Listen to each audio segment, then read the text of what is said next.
Salut tout le monde, bienvenue à cette septième vidéo sur le jeu Virgin Queen publié par GMT Games en 2012. Dans cette vidéo, puisque nous sommes hors combat, on sort le popcorn puis on regarde les autres s'abuser.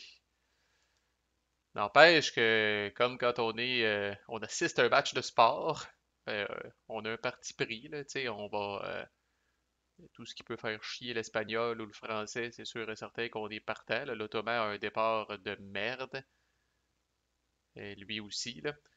Fait que, on va voir comment ça va se développer contre l'Espagnol, mais bon. Fait que, allons-y de même. Fait que c'est l'Ottoman qui commence, justement. Il joue Spanish Fury pour 4 CP. Il joue, vous l'aurez deviné d'après le titre, il joue les CP. Puis essentiellement, il se réessaye. Fait que, il y a tout ce qu'il faut pour se réessayer. Les odds sont encore pour lui. Puis Chris, à un moment donné, les dés vont finir par y donner raison, là. Mais même, étant donné qu'il joue une carte de 4 CP, il est capable de bâtir une autre Gali à Coron pour 2 CP. Ensuite, prendre un CP pour qu'elle vienne rejoindre sa grosse flotte ici, puis un dernier CP pour faire une attaque contre Messina. Fait que ça va donner combien, ça? Fait que on va rajouter, avec une Gali se rajoute, une Gali s'en vient ici. Fait que 2, 4, 5, 6, 7 pour les corsaires, puis 8. Fait que c'est 8 dés contre 5. Espagnol qui a deux Galis dans un port. Fait que 8 dés contre 5 dés. Les chances sont encore bonnes qu'il élimine une Gali, peut-être même les deux s'il fait 3 hits, et puis qu'il gagne le combat. Sauf que là, la fucking surprise générale de pourquoi le Chris qui a pas joué ça au début, c'est comme s'il y avait eu une prémonition que Discord allait le favoriser au niveau des dés là, de manière incroyable. Là.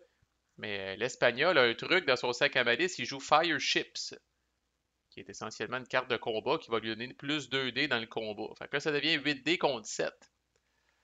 Fait que c'est un petit peu plus tête. Ça coûte une carte à l'espagnol. Moi, en soi, je regarde ça puis je me dis, ben, tant mieux. Toute carte qui investit dans tout ce qui est naval, moi, je m'en calisse. Fait que toute dépense que l'espagnol peut faire du côté naval, là, pour moi, c'est positif. Là.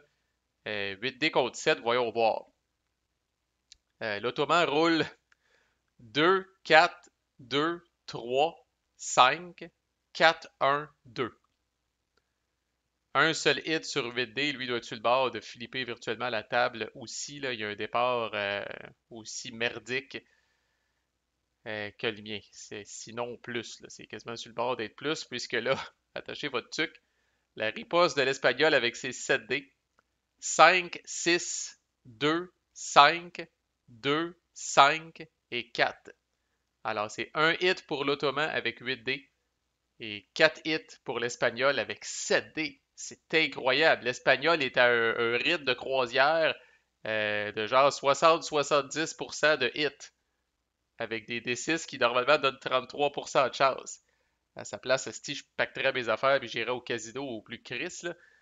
Euh, Fait que c'est une catastrophe totale.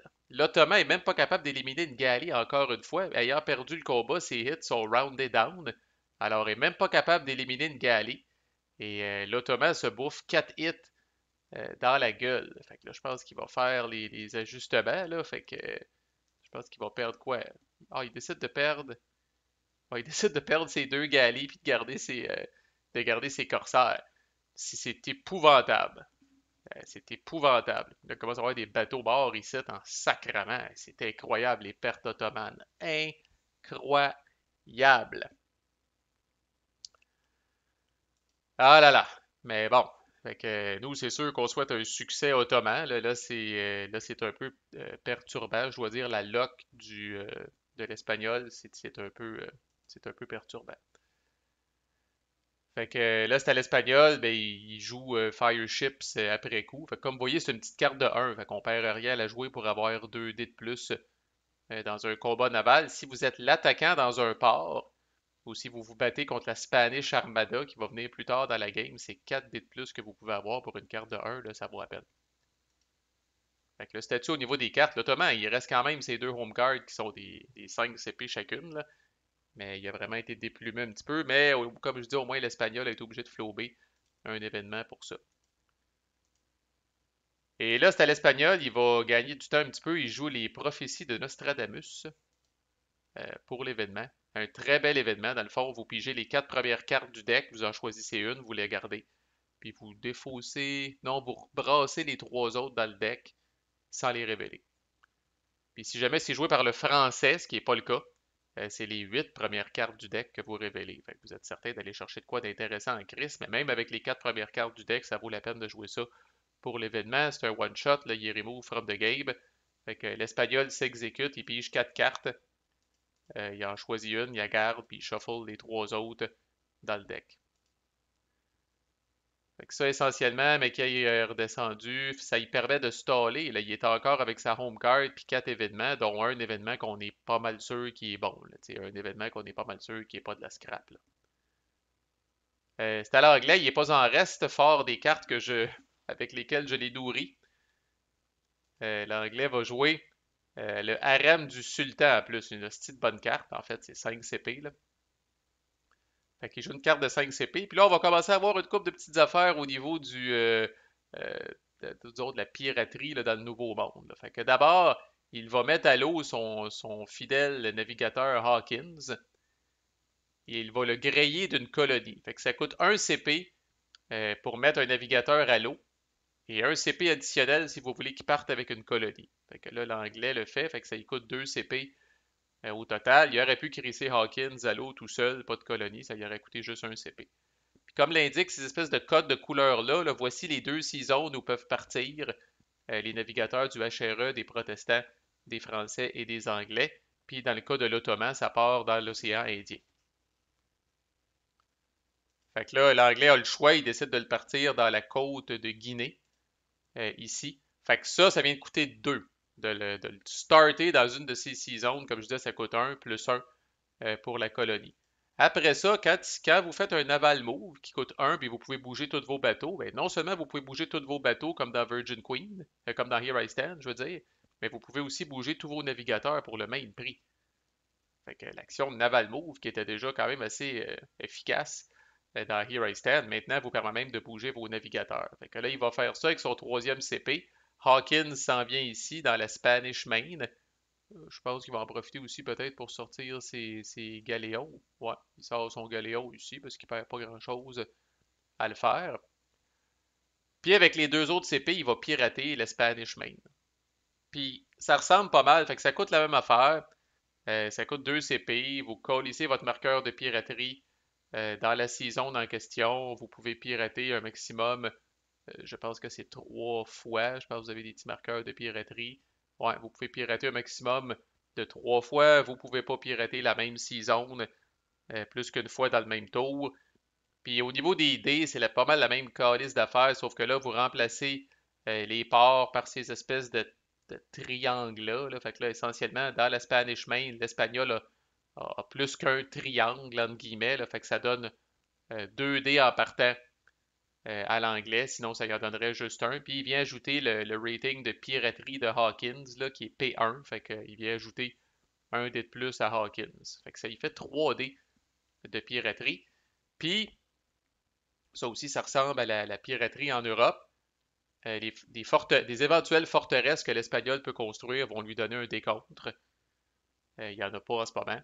Puis il peut bâtir aussi des patrouilles. Il peut bâtir des patrouilles dans l'eau, là, finalement, euh, dans le Nouveau Monde. Puis ça aussi, ça va lui donner des dés additionnels. Mais là, il n'y a rien de ça. Fait que c'est le temps, hostie, de pirater, le bon move de l'anglais, là, justement. Il faut dire que l'espagnol, bon, il est mardeux, mais il reste qu'il y en a plein les bras. L'Ottoman est extrêmement agressif.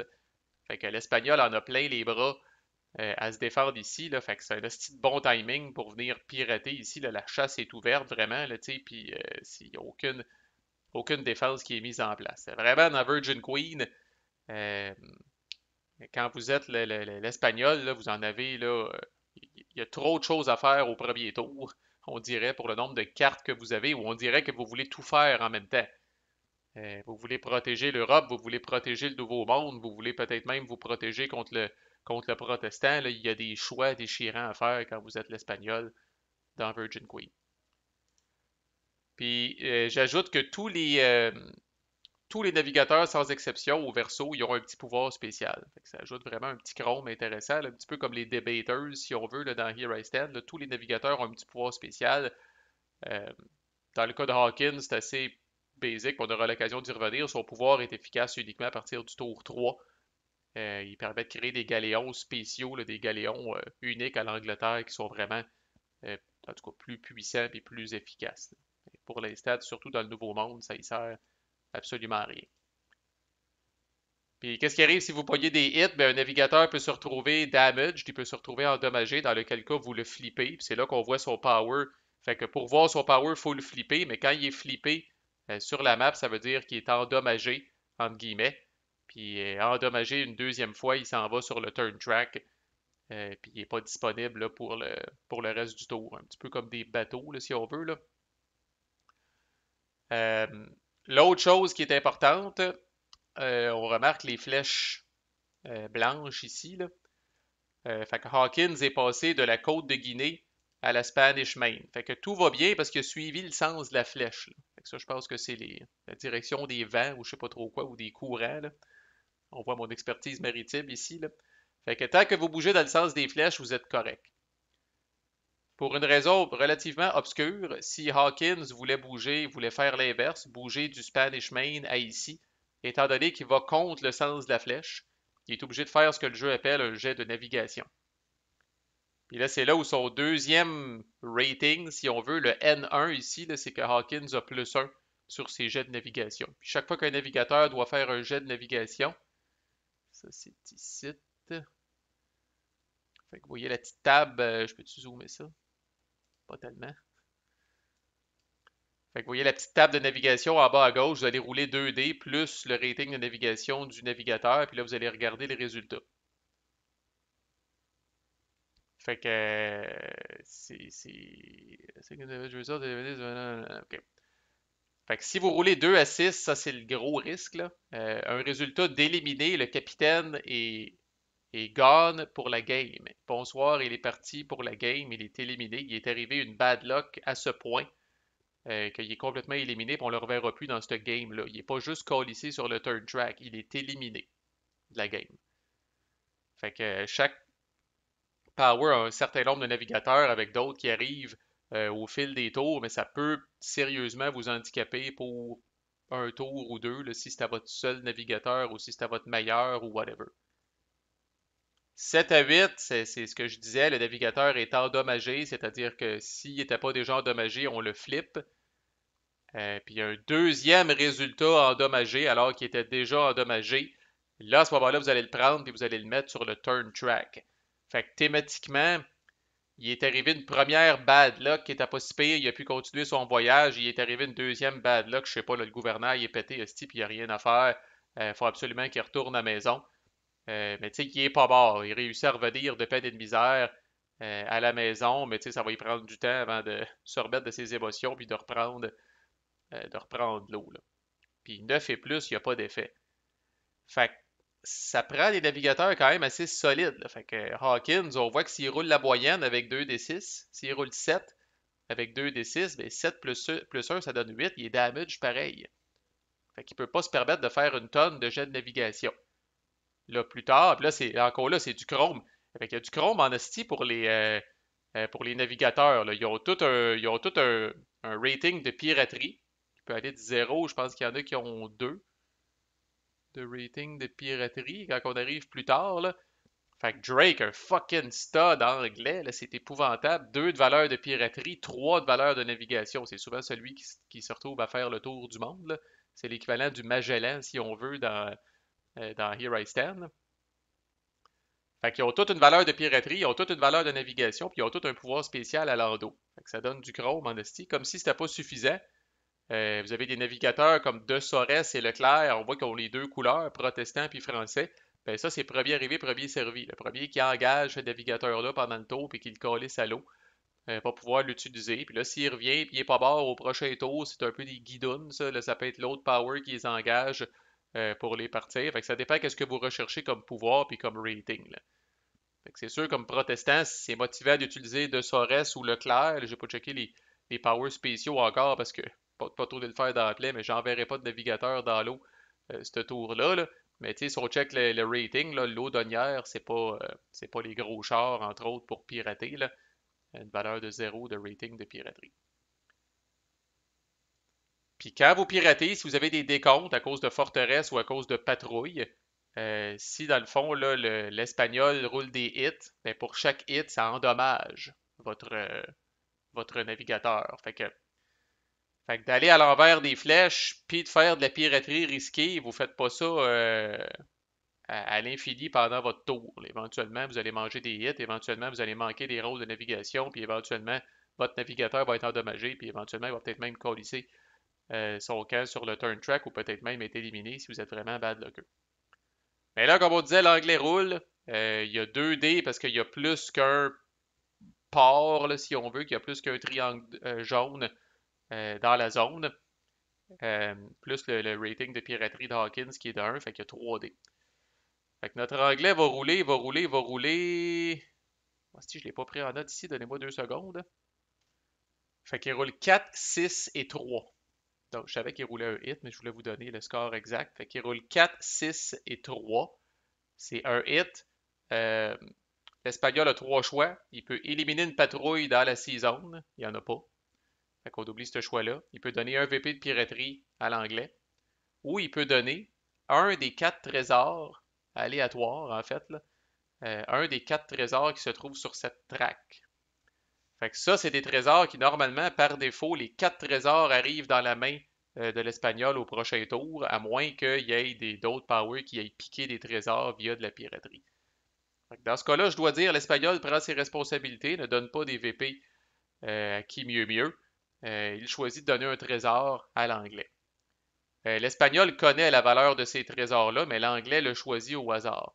Un des avantages d'avoir une forteresse dans la saison où la piraterie a lieu, s'il y avait eu une forteresse là, par exemple, l'Espagnol peut choisir un trésor puis il peut dire tu peux prendre n'importe lequel, par exemple, sauf lui. Fait qu'évidemment, il va prendre son trésor le plus précieux, celui qui a la plus haute valeur en CP, on présume, puis il va dire touche pas à lui. Mais tu peux prendre n'importe lequel des 3 autres. Mais là, n'ayant pas de forteresse, l'anglais se sert, mais se sert aveuglément. Il choisit un trésor at random, puis le trésor, ça va physiquement en dessous de Hawkins. Il est transporté par Hawkins jusqu'à temps que Hawkins décide de rentrer à la maison, ce qui peut se faire à la fin du tour, ce qui peut se faire en cours de tour. À chaque fois qu'un pirate met la patte sur un trésor, il a l'opportunité de retourner à la maison s'il est capable de tracer un chemin là, sans aller à l'envers des flèches. Là. Fait que dans ce cas-là, Hawkins présumément s'en vient ici, s'en vient là, qui est une des 6 zones de départ de sa nation, puis il pourrait ramener le trésor tout de suite. Ou on va le voir, il peut les ramener à la fin du tour, parce que là, l'anglais décide de prendre un trésor aléatoirement, de le colisser en dessous de Hawkins, puis d'en rester là pour le moment. Fait qu'on aura l'occasion de voir d'autres mécaniques, là, mais là, vous commencez à vous habituer un petit peu avec cette mini-game-là, qui, je dois le dire, est très intéressante. C'est quand même, c'est quand même très excitant, c'est moins abstrait, on bouge plus là, dans le nouveau monde. On tombe des explorateurs, on choisit où est-ce qu'on s'en va, on choisit où est-ce qu'on pirate. Beaucoup de petits powers spéciaux pour les explorateurs. C'est une mécanique qui est quand même très intéressante. Mais là, c'est au français. Le français joue un événement quand même très intéressant, une commission d'Italie. Fait que ça dit dans le fond il peut patroniser un artiste ou un scientifique de son choix de l'Italie, au lieu d'en piger un at random de son propre pool, comme s'il venait de dépenser 3 CP, ça tombe bien, c'est la valeur de la carte, pour patroniser. Fait que là, il décide de faire ça, puis il patronise le scientifique, c'est-à-dire Bellasso. Fait que ça, on s'en vient ici, là. Il choisit de patroniser le scientifique Bellasso. Il aurait pu patroniser Palladio, qui est un artiste qui a une valeur de 3, mais il patronise Bellasso, qui est un scientifique avec une valeur de 2. Fait que normalement, on mettrait un petit marqueur français ici, là, juste pour se rappeler, parce que les Italiens sont blancs, sont comme pas associés à personne. Encore là, c'est premier arrivé, premier servi, mais on peut pas consciemment, on l'a vu, le HRE peut les commissionner avec sa home card, mais autrement, ça prend la fameuse carte que le français a pigée, Commission from Italy, pour venir les mettre ici. Là. Fait que normalement, pour se rappeler à la fin du tour qui a payé euh, les travaux de Bellasso, on mettrait un petit marqueur français ici. Puis on va voir comment ça se résout ça, c'est plus à la fin du tour, là, mais normalement, quand c'est fait par les voies naturelles, on peut patroniser pour 2 CP, qui est un patronage cheap, pour 3 CP ou pour 4 CP. Puis comme vous voyez, plus on paye pour patroniser, plus on augmente le rôle que ça va donner à la fin, plus on augmente les chances de succès de l'artiste ou du scientifique, dépendamment. Et finalement, le HRE joue German Recruitment Curtailed. Il la joue pour les CP. Puis il va venir bâtir un mercenaire et un régulier à Vienne.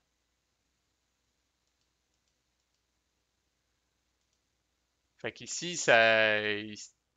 ici, là, c'est ben, justement, à Vienne aussi, c'est le cas d'Henri Reistead. C'est un genre de spot où souvent l'Ottoman puis le HRE vont se regarder dans le blanc des yeux bien longtemps, là, avec des grosses crises de stack. Là, c'est pas pire, l'Ottoman n'a pas fait de spring diplo, là, mais tu sais, on voit que le HRE est relativement nerveux puis bâtit ses défenses en prévision que peut-être cette grosse stack là-bas s'en vienne. Sauf que ça va tellement mal au niveau naval pour l'Ottoman que j'ai l'impression, en tout cas, de l'autre côté, peut-être ça va tellement mal au niveau naval que l'Ottoman va dire, bon ben fuck it, je vais concentrer mes efforts dans ce game-là euh, à des campagnes sur Terre plutôt que des campagnes en Méditerranée, là, mais on va voir. Là. Fait que là, on voit justement l'Anglais qui vient mettre son marqueur de piraterie un petit peu en retard, puis qui ramasse, rendu là, on sait pas c'est quoi, fait qu'il ramasse un trésor complètement aléatoirement sur la traque, puis il va venir le mettre en dessous de Hawkins. Fait que voilà un autre shot d'Impulse où est-ce qu'on a appris un petit peu comment que les capitaines se... Fait que là, moi je suis content parce que, bon, l'anglais a piqué un trésor à l'espagnol, c'est déjà ça, c'est un trésor de moins dans ses mains. Ici, c'est fucking pathétique. Il y aura probablement pas d'autres combats ici, là, parce que là, ça devient 4D contre 5D, là. Fait que même si la chance n'a pas de mémoire, hélas, on voudrait bien dire que la chance est sur le bord de tourner, mais Chris, c'est pas tellement le cas. Le français, moi, qui court après les VP scientifiques ou les VP de tu sais, là, d'artistes, moi, je trouve ça tant mieux. Là, tu sais, tout point qui dépense, qui n'est pas pour recruter des troupes régulières ou des mercenaires, moi, ça fait mon affaire. Fait que voilà, on va voir comment ça se développe lors des prochains impulses. À plus.